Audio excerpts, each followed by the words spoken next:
Une poudre caméléon ou une poudre chrome ou une poudre holographique, ça s'utilise sur n'importe quel type de recouvrement d'ongles, que ce soit la résine, l'acrylique ou le gel UV.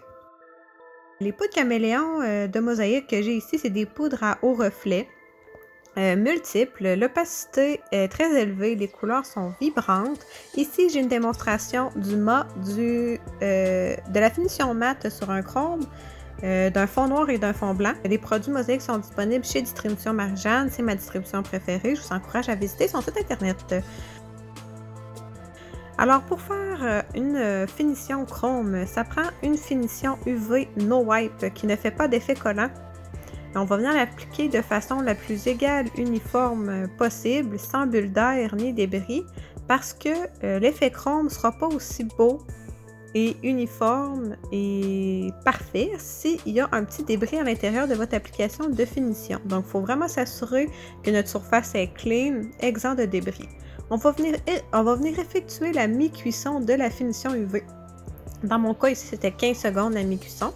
Puis, on vient simplement frotter par-dessus avec un applicateur en mousse ou un applicateur en silicone ou même au doigt si c'est une technique que vous voulez. Moi, personnellement, je ne trempe pas mes doigts dans la poudre.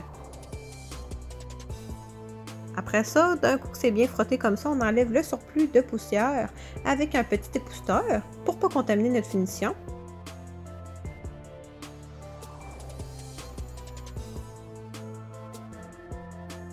Puis, après ça, on vient mettre une couche de finition, puis c'est terminé, on la cuit au complet.